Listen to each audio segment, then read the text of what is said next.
নমস্কার বন্ধুরা, কস্তুরীজ কিচেনের আরেকটি পর্বে আপনাদের সকলকে জানাই স্বাগত। বর্ষাকাল, বাইরে চলছে ঝমঝমিয়ে বৃষ্টি, তার উপর আবার নিরামিষ দিন। তো এই সময় এরকম একটা পারফেক্ট রেসিপি সবারই দরকার। আজ আমি বানালাম তাই ভুনা খিচুড়ি। এটা ভীষণই টেস্টফুল একটা খিচুড়ি, অথচ ঝরঝরে। তাই চলুন এটাকে কিভাবে বানাতে হয় সেগুলো আমরা আজকে দেখে নিই। আর বৃষ্টির মধ্যে নিরামিষ দিন, অথচ একটা টেস্টফুল রান্না। দেখে নিই চলুন কিভাবে এটাকে বানাতে হয়।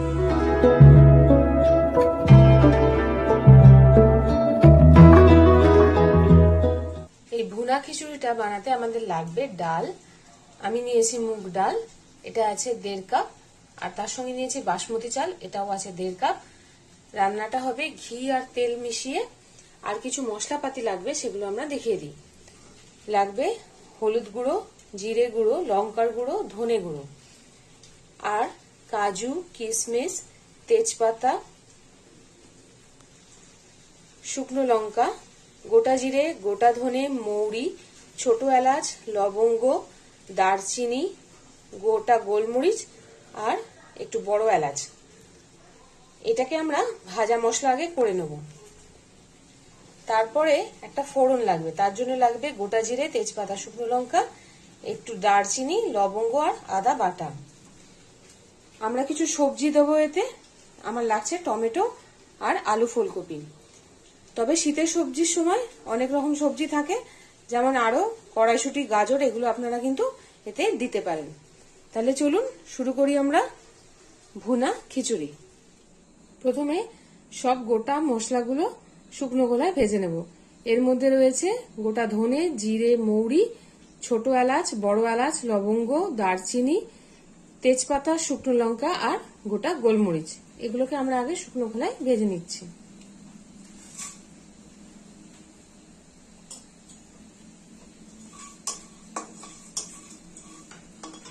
এর মধ্যেই একটু সামান্য নুন দিয়ে দেবো, দিয়ে এটাকে ভালো করে নেড়ে চেড়ে ভেজে নেব।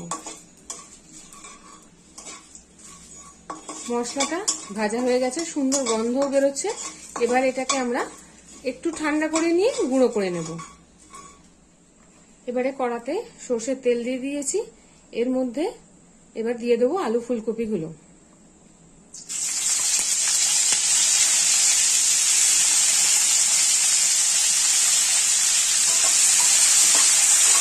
এগুলোকে ভালো করে ভেজে নিতে হবে।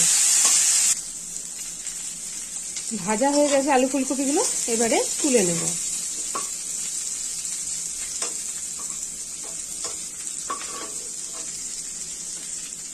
ওই সেম তেলেই কাজু কিশমিশটা আমরা আগে ভেজে নেব।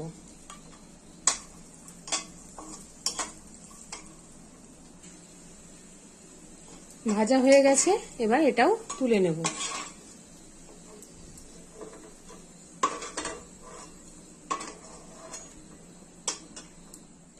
এবারে তেলের মধ্যে দিয়ে দেবো 1 চামচ ঘি।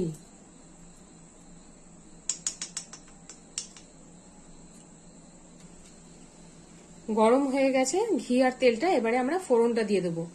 ফোড়নে আমরা তেজপাতা, শুকনো লঙ্কা, গোটা জিরে, লবঙ্গ আর দারচিনি দেব।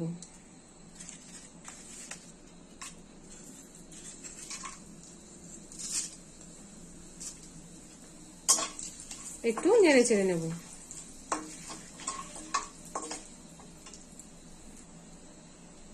ফোড়নটা ভেজে নিয়েছি, এবারে আদা বাটাটা দিয়ে দেবো। ভালো করে এটাও ভেজে নিতে হবে। ফোড়নটা আমাদের ভালো করে ভাজা হয়ে গেছে, সুন্দর গন্ধ বেরোচ্ছে। এবার এখানে দিয়ে দেবো চালটা, ধুয়ে রাখা চাল। আমি এখানে বাসমতি চাল ইউজ করেছি, আপনারা চাইলে কিন্তু এখানে গোবিন্দভোগ চাল দিয়েও করতে পারেন। এটাকে ভালো করে ভেজে নিতে হবে। চালটাকে ভালো করে ভাজা ভাজা করে নিয়েছি। চালটা যত ভালো ভাজা হবে, এই আমাদের ভুনা খিচুড়িটা কিন্তু ততই ঝরঝরে হবে। সেই জন্যই কিন্তু এর নাম ভুনা, এটাকে ভাজা হয়। আর ভাজা অর্থাৎই হলো ভুনা। সেই জন্য চালটাকে কিন্তু ভালো করে ভেজে নিতে হবে। আমাদের চালটা ভালোভাবে ভাজা হয়ে গেছে। এর মধ্যে এবার দিয়ে দেবো টমেটো কুচিগুলো। এটাকেও ভালো করে আমরা মিশিয়ে নেব। এবার এখানে লঙ্কা, হলুদ, ধনে, জিরে এই গুঁড়োগুলো মিশিয়ে দেব।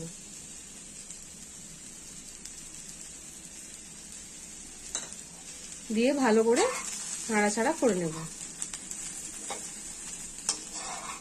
মশলার সঙ্গে চালটা যেন ভালোভাবে কোট করে যায়। মশলাগুলো আমার ভালো করেই কোটিং হয়ে গেছে। এবারে এর মধ্যে আমরা দিয়ে দেবো আগে থেকে ভেজে রাখা মুগের ডাল, এবং সেটাকে আমি ধুয়ে রেখেছি। সেই ডালটা এবার এর মধ্যে আমি দিয়ে দেবো। ডালটা দেওয়ার পর এটাকেও আমরা ভালো করে একসঙ্গে মিশিয়ে নেব।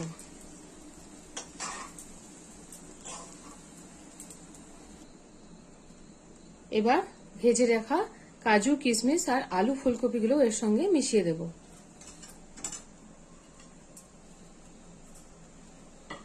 সবকিছু ভালো করে মিশিয়ে নেব।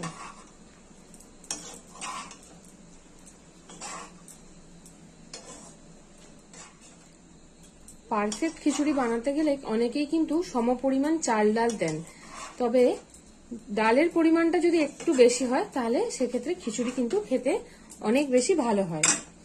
এবারে আমি এতে দিয়ে দেবো গরম ফুটন্ত জলটা।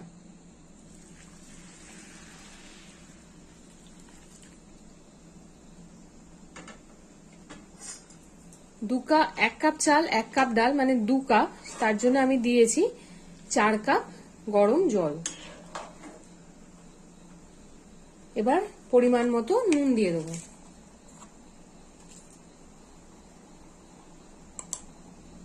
ভালো করে নাড়াচাড়া করে নেব।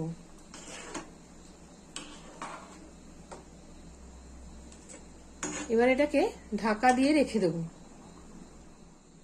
লাস্টে উপর থেকে চেরা কাঁচা লঙ্কা দিয়ে আর এটাকে আমরা ঢাকা দিয়ে রেখে দেব।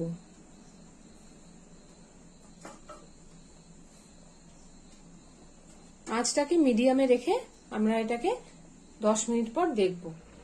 5 মিনিট হয়েছে, এই সময় আমরা একবার ঢাকা খুলে দেখে নেব। একবার ভালো করে নাড়িয়ে দেব উপর নিচ করে।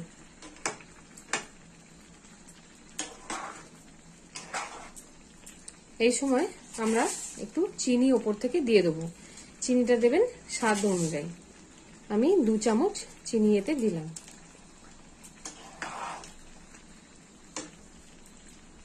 ভালো করে নাড়াচাড়া করে নিয়ে আমরা আবার এটাকে ঢাকা দিয়ে রেখে দেব।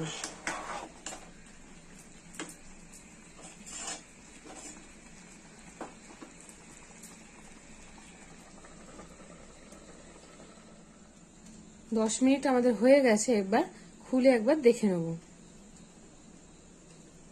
জলটা কিন্তু আমাদের একদম শুকিয়ে গেছে।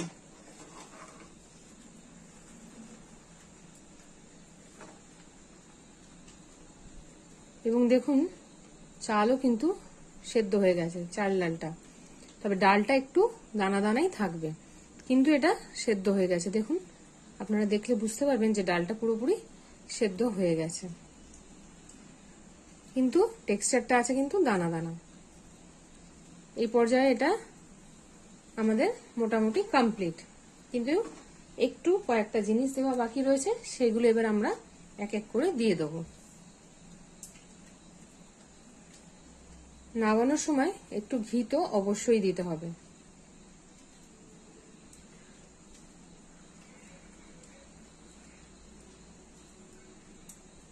আমি 1.5 চামচ ঘি এখানে আবার অ্যাড করলাম। এছাড়া যে ভাজা মশলাটা আমরা করে রেখেছিলাম, প্রথমে দেখিয়েছিলাম, সেটা এর মধ্যে অ্যাড করে দেব। দিয়ে হালকা হাতে ভালো করে নাড়াচাড়া করে নেব।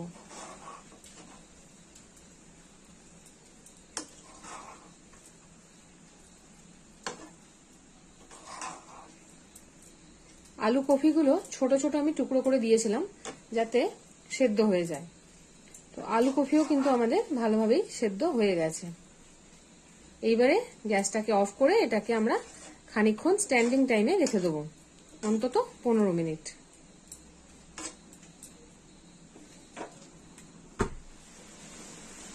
মিনিট 15 স্ট্যান্ডিং টাইমে রাখার পর আমাদের ঝরঝরে খিচুড়ি কিন্তু রেডি। আমাদের ভুনা খিচুড়ি একদম তৈরি হয়ে গেছে। এবারে এটাকে আমরা গরম গরম সার্ভ করে দেব। বাইরে ঝমঝমিয়ে বৃষ্টি চলছে, তার আওয়াজ আপনারা পাচ্ছেন কিনা জানি না, কিন্তু বেশ ভালোই বৃষ্টি চলছে। সেই জন্য সঙ্গে আবার নিরামিষ, সেই জন্য আজ আমি বানালাম ভুনা খিচুড়ি, সঙ্গে করেছি পটলের পুরভরা ভাজা। তো এই পটলের রেসিপিটাও যদি আপনাদের দেখতে ইচ্ছা করে বলবেন, জানাবেন কমেন্ট করে, আমি তাহলে এই রেসিপিটাও আমার চ্যানেলে দিয়ে দেবো। আমার এই রেসিপিটা যদি আপনাদের ভালো লেগে থাকে তাহলে লাইক, কমেন্ট, শেয়ার, সাবস্ক্রাইব করে আমার পাশে থাকবেন। ধন্যবাদ, থ্যাঙ্কস ফর ওয়াচিং। ভালো থাকবেন, সুস্থ থাকবেন আর আমার সঙ্গে থাকবেন।